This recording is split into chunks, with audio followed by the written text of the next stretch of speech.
Gusto mo ba na siya ay tatawag sa iyo at magmamakaawa?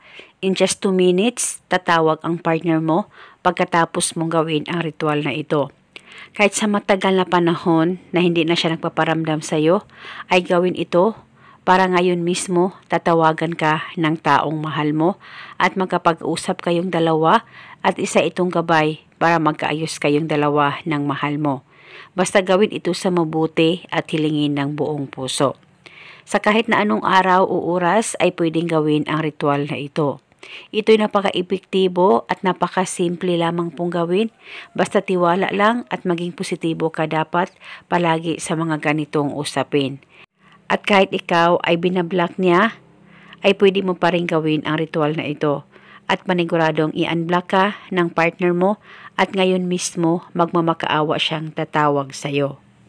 Ang gagawin mo lamang ay kumuha ka ng papel at panulat at isulat ang kanyang tunay na pangalan at apelyido ng 3 beses. At sa likod ng papel ay isulat mo, ngayon mismo ikaw ay magmamakaawa na tatawag sa akin. Isulat mo lang ito ng 1 beses.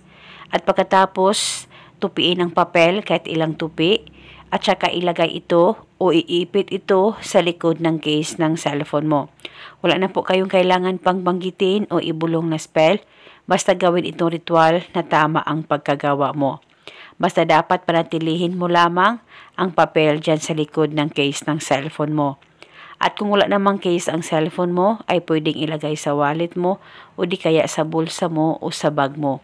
Basta itago ito hanggang kailan mo gusto. At kung naging okay na kayo at palagi na siyang tumatawag sa iyo, ay kunin ang papel at saka sunugin.